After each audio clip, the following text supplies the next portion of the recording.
Hello, everyone, and welcome to the Charter School Connection podcast. My name is Jared Bertaldo, and we have a very special guest here with us today, Miss Bethany Chaffin. Hello, thank you so much for having me. I really appreciate it. Yeah, it's nice to meet you. And we were chatting a little bit and learning a little bit more about your guys's school or education center. How would you describe Willow Tree? So we are an enrichment center, which means that we are a little bit of a hybrid, where in the first 3 years we started in July of 2015. And so we actually started as an independent study charter. And from there, we merged and we petitioned all of our families and decided that we wanted to be enrichment center, which allows our families who want to file their own private school affidavit to attend our program and just pay out of pocket. And then we also have families who are enrolled in other independent study charters who are able to attend, and they receive enrichment funds in order to take classes at our program. So it works out well. It's best of both worlds. Basically, just to give you a little bit of background of where they came from and who I am. I was a public school teacher for 16 years, and I had the honor of being one of San Diego County's Teachers of the Year. And during that time, I had the opportunity to see and learn a lot about a lot of the different options that were out there. I have my administrative credential. And so after getting to see what's happening and being part of the public school union and being really involved with all of there was in public school, I decided that there were options that kids needed to have that were not being offered in a traditional kind of public school. And so that's why we started the charter and found that, again, there was just a lot of bureaucratic things that were happening as well. And so that's basically why we transitioned into an enrichment center. And that's what we've been doing for the past 5 years. Hope that answered your question. Yeah, it does. Sounds like you guys have been through a lot and have done a lot, and Yeah, students seem to be a focal point for you for your guys' and your center, huh? very much so. It's finding that not every child fits within a box. And so by giving families choices for what best suits their children's needs is what is honestly the best thing for kids. Um, so with the transition, I am curious, did it take very long to go from the charter school to the enrichment center? Was it mostly paperwork, or did you have to change anything about a building you were using, or So a lot of the transition actually happened in October of 2016 when there was the new law that was passed where you couldn't be housed within a neighboring district. And so we were chartered with one school district, and our building was located in an adjacent district, which was fine up until October of 2016 when that law passed here in California. And we could not find a building located within the small confines of that little district that had chartered us. And so we decided to start to look at property. We started to do outdoor school. We started to look at a lot of those different options so that way we could continue to meet with our students and do all of that. But with all of the bureaucratic things that were happening, it was just much easier to be able to step out of that charter world and be able to step here into the enrichment center world. So that way we could continue to operate within a location and still have rooms. We did outdoor school for a year, and that was fun and exciting and wonderful in many ways, but also, got a little bit of PTSD from checking the weather every day and having yeah. to, okay, we're transitioning to the library, we're going here, we're doing this, and trying to do that with 140 students is, quite a fun, exciting adventure. And so I'd already started Friends of Willow Tree as a nonprofit in 2015. And so when we became a charter, we actually had an MOU that we filed with the school district that said that Friends of Willow Tree was a separate entity. And so we had our own bank accounts. I ran all the websites. I did all of that on the back, end, filed our 990s, ran all of that as a nonprofit. And so when we ended our MOU as a charter school with the school district, what we ended up doing was just transferring it to just becoming and changing a few things in our bylaws and different things just to become an enrichment center. So that way we could still operate that way and still be able to meet the needs of families and do all of that. So it was paperwork. I don't know if any of your listeners have ever filed a 1023 or gone through all of that fun stuff, but it is a load of paperwork, but it's definitely doable. Well, yeah, it sounds like you were doing a lot of that work. It's pretty central to your guys' center. Um, Yeah. what would you say your current role is at your guys' center? So I wear a couple different hats. I am, for some people, they call me the head of school, or I'm the executive director and the CEO, however you want to label that. The students just call me Miss Bethany, and I am basically the director of the program. So I run the business. So I see the day-to-day kind of overall seeing the operations. I sit on the board, and so I'm part of that. So we do still have a board of directors since we are a nonprofit. So we do receive guidance, and I have a whole team that I work with on all of that. But my favorite part of my job is I get to greet the kids every morning and give them hugs or handshakes or fist bumps. And if kiddos are having problems, then I get to, take them for walks and chat with them and meet with parents and really do that nitty gritty and really doing what takes it to run the school, the behind the scenes kind of stuff. Right. Being able to connect with students is very important for teachers. Yeah. I went to a charter school, a K through 12 school myself, and I Cool. really enjoyed having a good ratio of students to teachers, smaller class sizes. Yes. Just makes it a little bit easier. Oh, Um, very much so. yeah, you guys had mentioned that your student body is about 140 students, right? That's when we were a charter school. Right now, I have us capped at we're a 16 to 1. And so we have about 120 kids, and that's about our capacity at the location that we're in right now, because the class sizes we try to keep them as small as possible, and wanting to keep that intimate feel is really important. Yeah. So 16 to 1. How many Mhm. teachers do you guys have then? So we have a total of 9, or I guess right now we have 8 fully credentialed teachers. They either are California credentialed or they have their Waldorf credential as well, since we are a Waldorf inspired program. And then the only reason that we have 8 instead of 9 is because our 7th and 8th grade are combined. The facility that we're renting rooms from right now, they don't have enough rooms for us to have 9 classrooms. And so we combined our 7th and 8th to create that middle school. So we're pretty selective about the kids that we have that go into that program. And so a lot of our intents to returns for our current families, where if you don't get it's first come, first serve for our middle school, since we really want to make sure we keep that ratio low and have that intimate feel with the kids.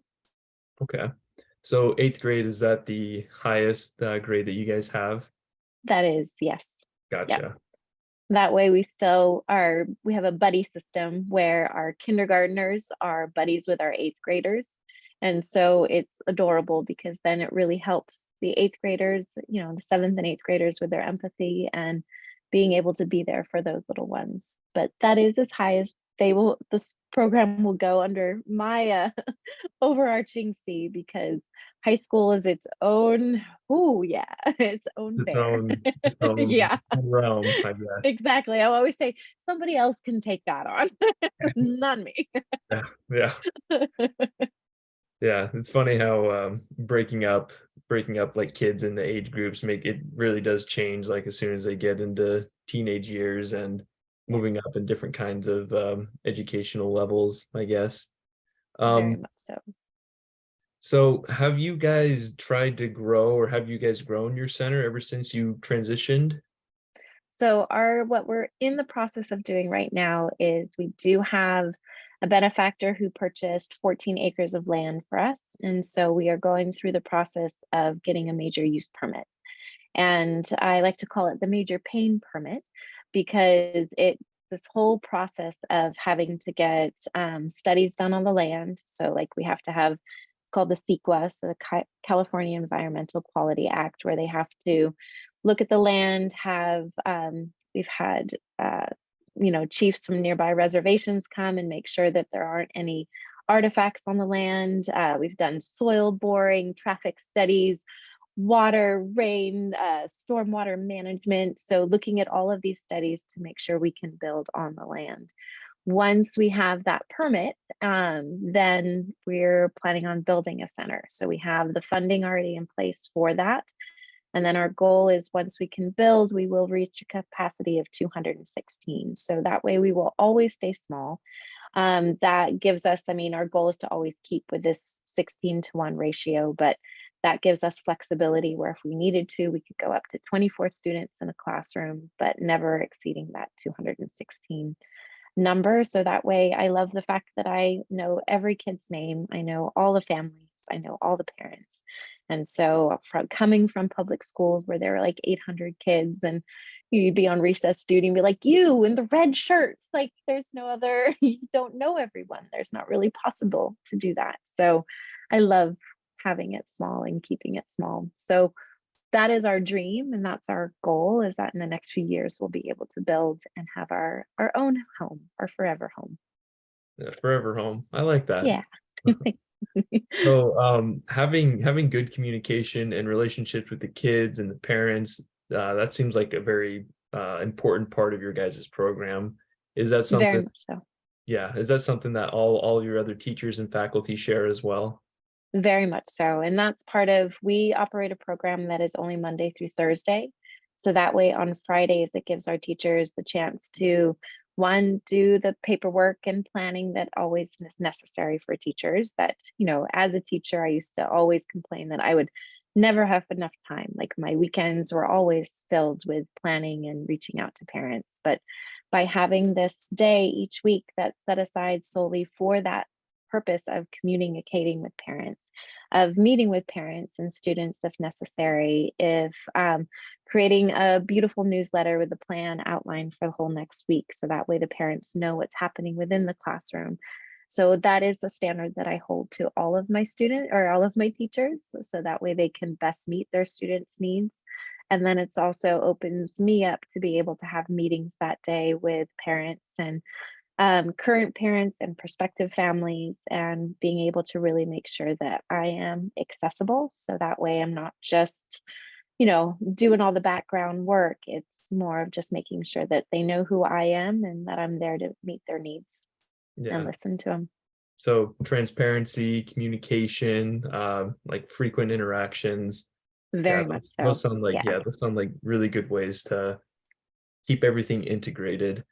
Yeah. So besides the teachers, what other faculty do you have? Do you have like an assistant or anybody else that kind of helps you with all of this paperwork? Because it seems like you guys have done quite a lot of it. So I have two front desk receptionists. So I have one that's there in the morning and one that's there in the afternoon. And they help with the greeting of parents, the overall, seeing the coming and goings of the kids. So we have a lockdown campus so that way they can let people in and let people out, and also oversee kind of the nursing, the slight nursing things that we have to do. So they are very much I like to call them my right and left hands, and just in terms of I couldn't meet with students and oversee all of that if that I was also the front desk person. I also have an amazing bookkeeper and who's been with me the past 8 years. And she was my first front desk receptionist, but she also has accounting skills. And so when we transitioned into the enrichment part, she's the one that takes care of all of the invoicing of the families, and she does all the POs and the invoicing of the charter schools and manages all those enrichment funds. And so I truly could not do things without her.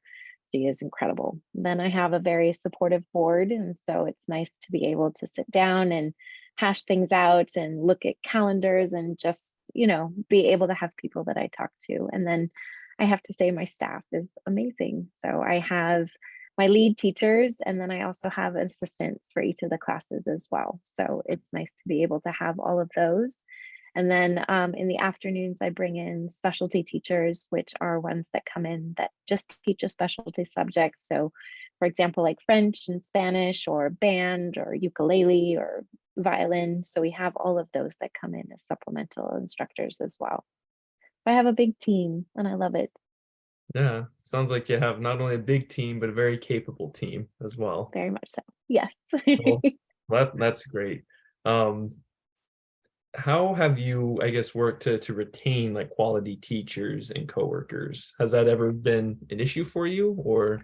Not really. So I go through a pretty intense process to hire people. So it begins always with just kind of a put it out there that we're hiring, and so filter through a lot of the incoming resumes and different things like that. And they have a one-on-one meeting with me. Then once they've met with me, then they meet with my panel. And so I have a panel of my teachers because I feel it's important for them to help. If I hire someone, I want it's a colleague that they want to work with.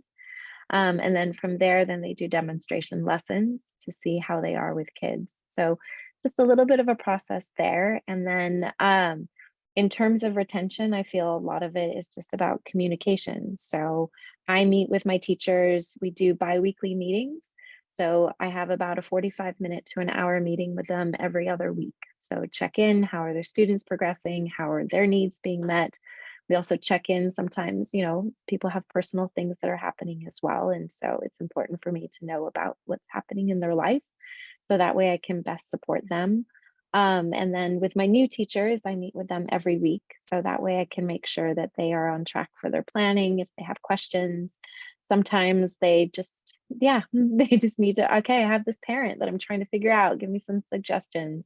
I have this student I'm not so sure about. So we also meet once a week as a whole staff in terms of we do meetings for child studies where we bring kids that we can all talk about and really kind of hash out solutions together. And so it's nice to be able to bring us all together and to have that those conversations. I feel that that was the most important thing.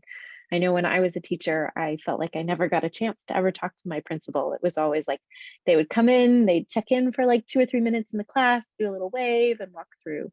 Whereas I'm also constantly going into my teachers' classrooms. So that way, if I have a parent who brings a concern, I can say, well, when I was in there yesterday, this is what I saw, or this is what this is what I'm witnessing, and this is how they are. So that way I really have that voice as well. Right. Yeah. These meetings that you do with your teachers, are most of them one-on-one? Do you do them Yes. in groups? So the bi-weekly meetings, those are one-on-one. So when we have a specialty teacher who is taking their class, then when they come and they meet with me. So they all have different, there's a whole rotation of everything that happens, but they have their set times. So like every other Tuesday at 1:15, I meet with a specific teacher. So that way it's anticipated and can be planned for and all of that. But they are one-on-one. So that way Okay. they get that individualized attention as well. And a few more questions about the teachers. The Yeah. specialty ones, are they Mhm. do they regularly return? Do you kind of like cycle Yeah. through subjects? So they are booked, we sign a contract for a year. And Okay. so what they do is, for example, like our Spanish teacher, she teaches Spanish from our first through our eighth graders. So she's working with all of the kids.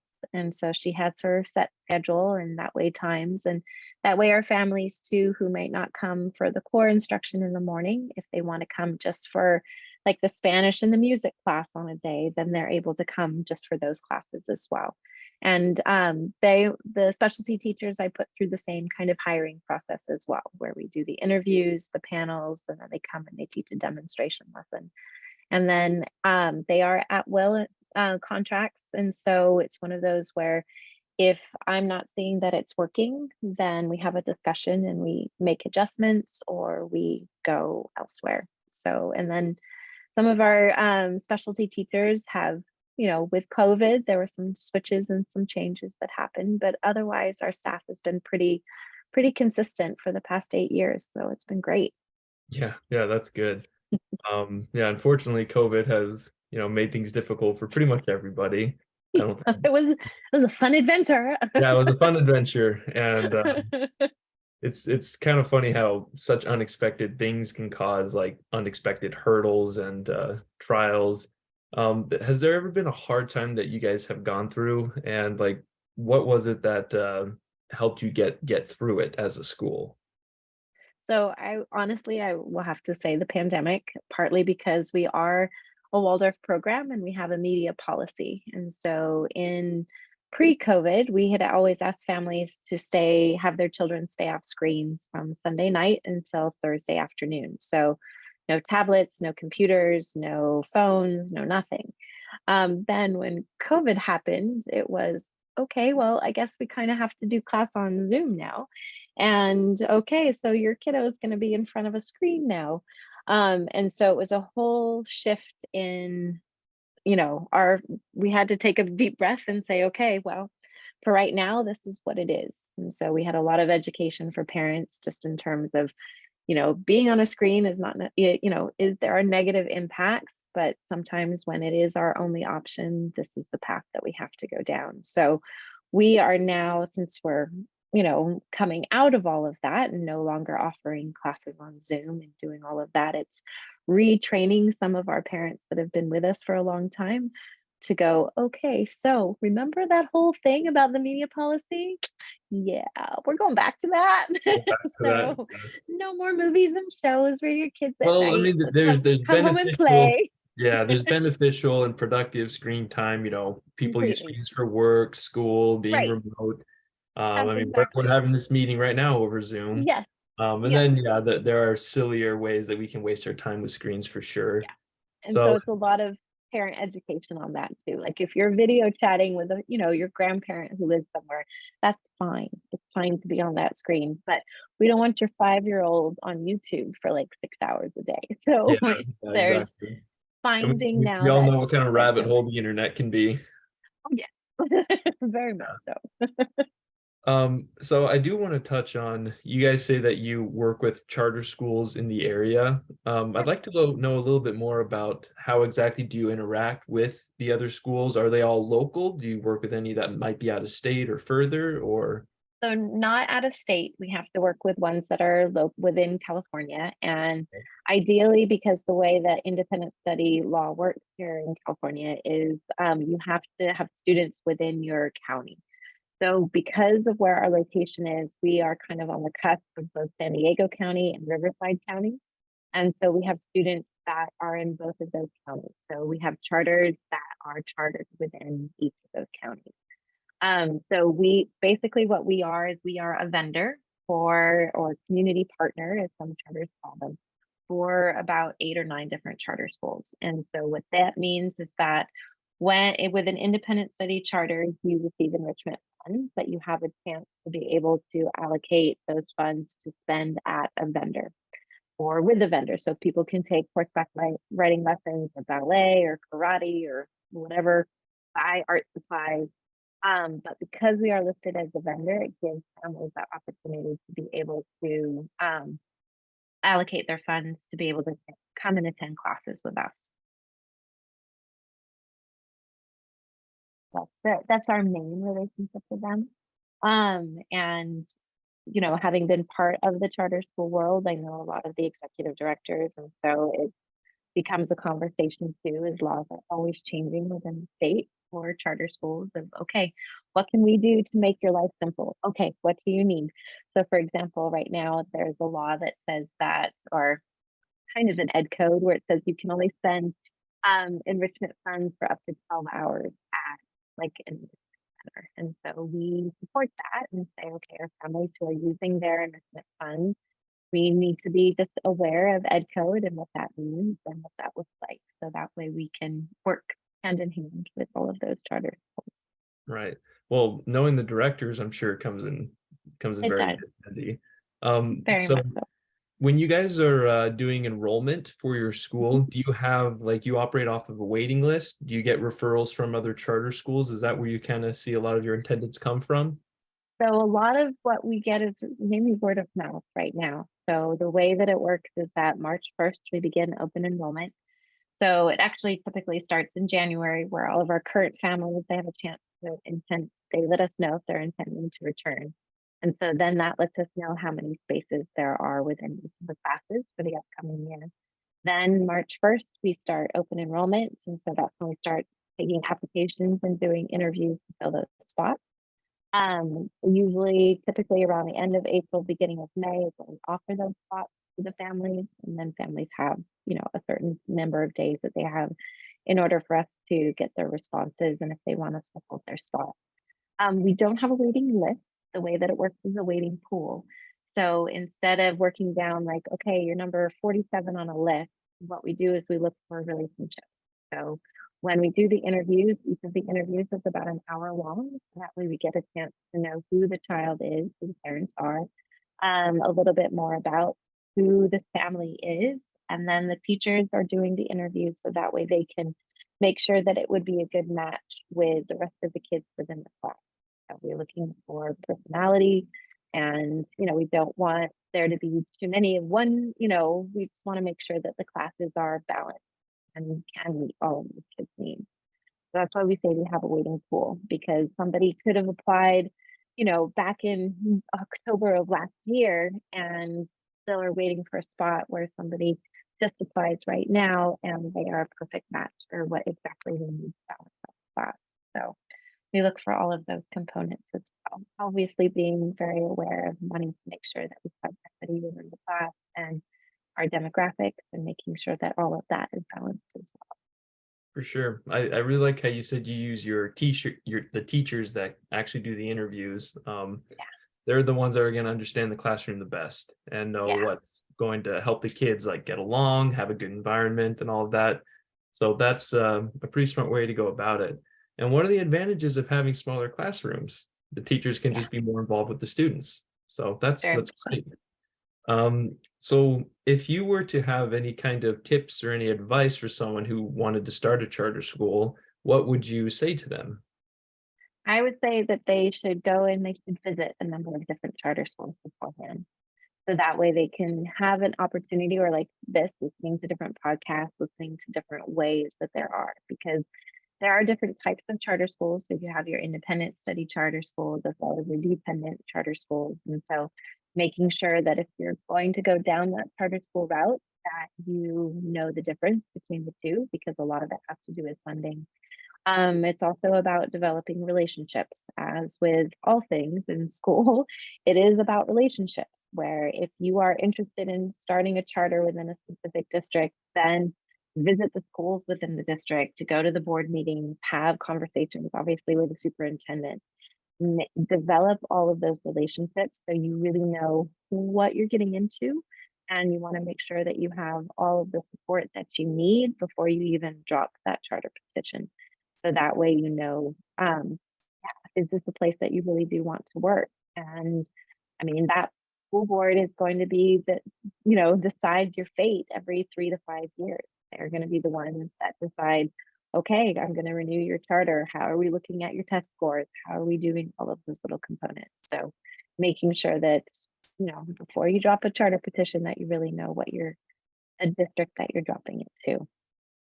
Get an idea of what you're getting into. Yeah, I like Yeah, that. very much so.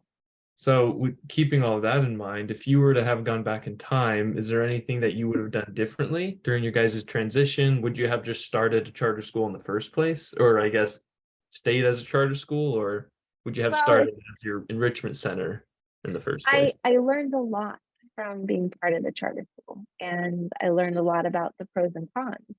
I also feel that I can hold my own now in conversations both with my friends who are still, administrators in public schools, as well as my friends who are, administrators in private schools. And so I know now both sides of the coin, where if I hadn't been down that path, then I would have never been able to know all of that. So I wouldn't have ever changed that. I wouldn't go back because it was all just a learning experience. And it gives me more reason for why we are doing the things that we are doing right now. And I'm glad that we made that transition. I know that when we were looking at different options and different things, there was the option to go the private school route and just do that whole thing, but we didn't want to make it financially inaccessible for families. Like I still very much have my heart in public education and feel that education should be free and all families should have access to whatever best meets their kids' needs.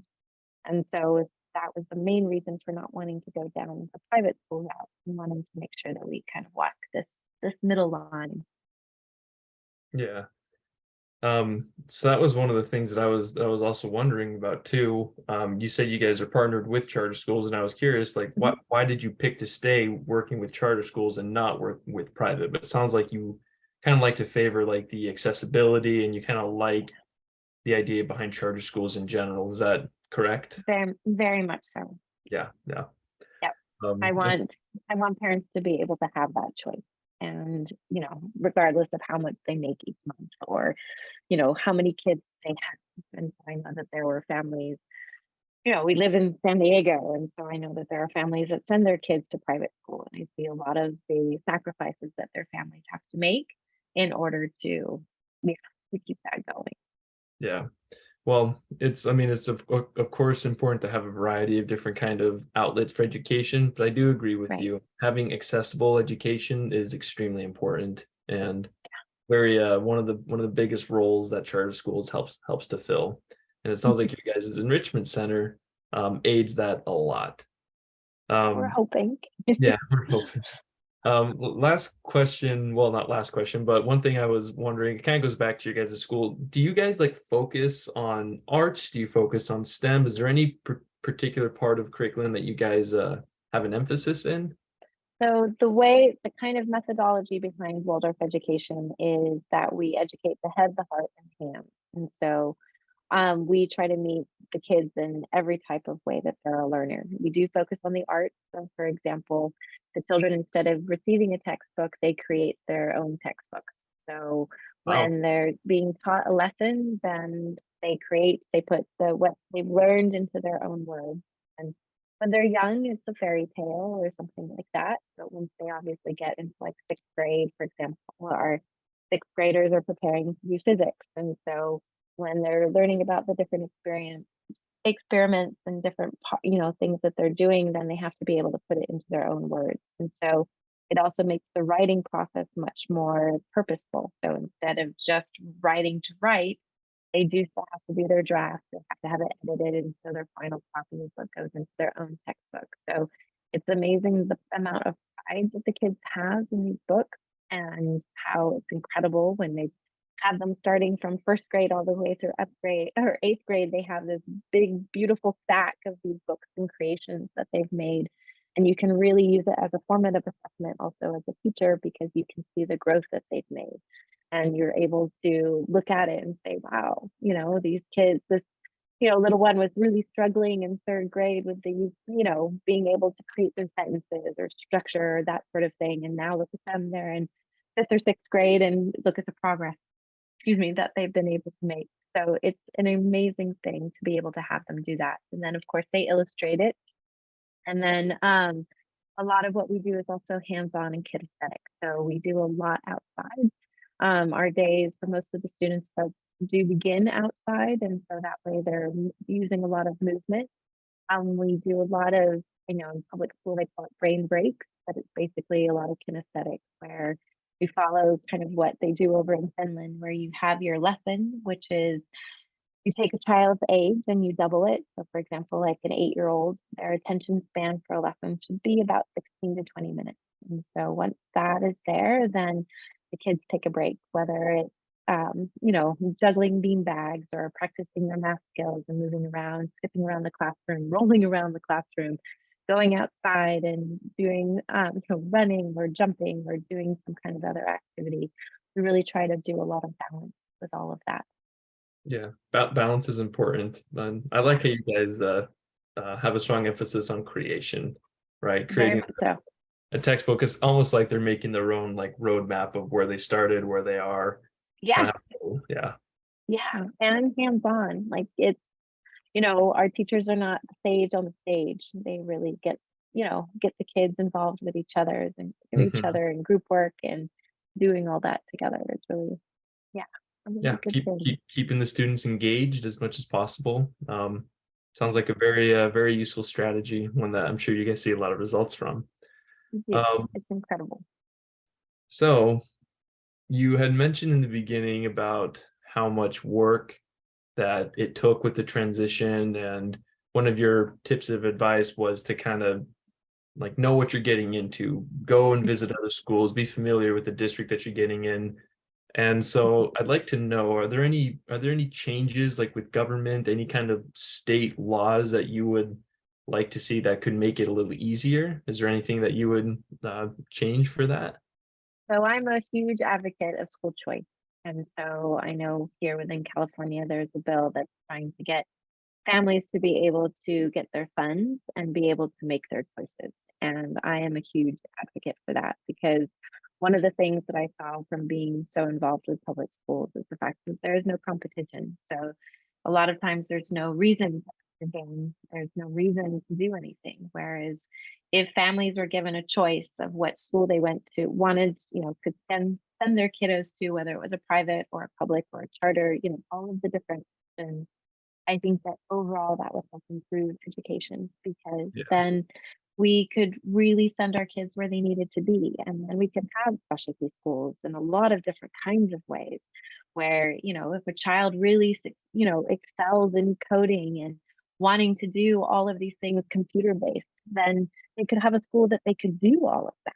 Whereas, you have a child who needs to be outdoors and learning, outside and outdoor school all day, then you would have that option for them as yeah. well. So I Kids, feel kids, that, yeah, school choice is so important. And so I think just in terms of like legislature and stuff like that, I very much for the bills that yeah, support that and give the money to people to be able to make their choices for themselves. yeah. We already talked about how, it's important to have different ways of getting school, but being able to access them and having the choice to choose what's best for your kid is very important. Kids learn in different ways, right? Very much so. Yeah. And They don't all fit in the box. yeah, they don't all fit in the box. There's different sized boxes. Yes. Yeah, Some are yeah. round boxes. Yes. Some are round boxes, some are bags. Yeah. Well, no, that's awesome. I think most people and most schools that we have interacted with would affirm that as well. I certainly believe that that is a very important thing to have. So with your guys' programs and with your center, what are there any projects or goals that you're currently engaged in? So the main goal that we're doing right now is trying to build our forever home. So Yeah, that way we can continue to meet kids and be able to serve them without having to worry about combining a class, without having to worry about just I guess, um, the restrictions that happen when you're renting a facility. Like we can't paint our rooms. We can't, there are certain things. My office is in a shared space, so I have to take it down every weekend. So just those little aspects of things. That's our biggest project right now. adequate facilities Yeah, and yeah, growing to that comfortable balance of no more than 24 kids per class, right? correct, exactly. But with all the goals, always, Mhm. yeah. That is a wholesome goal, and I hope it works out, obviously. And um, so that might be the answer to my next question, but if you were given a magic wand, right, and you had one wish and you could make one thing, money's no issue, time's no issue, you could just make one thing happen for your school, what would it be? It would be to have our forever home built. Yeah. Yeah. Absolutely, because my staff is incredible. The families that we have that are part of our, facility are amazing. And so it's one of those things where my board is incredible and supportive. There, nothing else I would change. I would keep all of that the same and just to have a home. That's beautiful. And such a wholesome answer too. Oh, Yeah. Um, so another question relatively similar. If you guys had your own billboard out in front of your school, what message would you want it to say? Anytime a parent or someone is driving down the road and they see your billboard out in front of your school, what would be uh, just a quick phrase that you would want everyone to know? well, I think it is kind of already our tagline, which is where learning comes naturally, where we are very much about not forcing education into kids. We want it to come to them and we want them to love learning. And so, yeah, I would say where learning comes naturally. Yeah. Well, great. Yeah, I did notice that when I looked up your guys's website, that was on there. So Nice, brief, and sweet and to the point. Keep it Um, short and simple. That's how we always short and used to say. simple. Yeah, Yeah, for kiss it. the Keep it short and simple. yeah, kiss it, short and simple. Um, so is there any other kind of funny story or any other experience that you've had with your school that you'd like to share with us? Um, when I was going through his questions, I was trying to ponder this, and I think not really funny stories, but I think that to me, what makes it worth all of the hours, all of the paperwork, all of that, or when I, get kids hugs in the morning because I know that I'm making a difference to each of them. I know that it's like that old, that story with the kid who picks up the sea stars on the beach and throws them back into the water.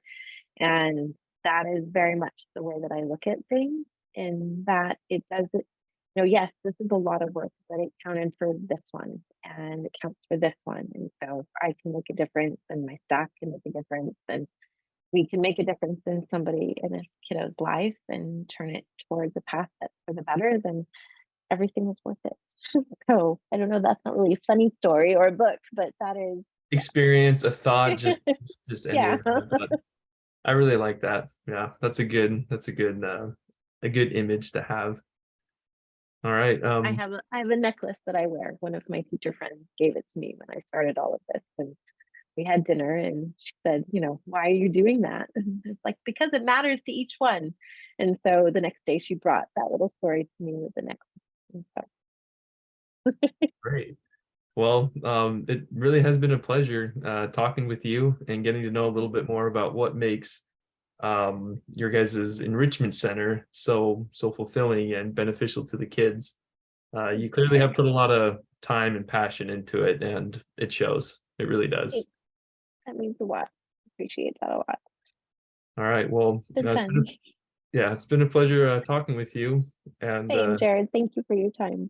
yeah, for sure. And tune in next time, guys, and we will see you then.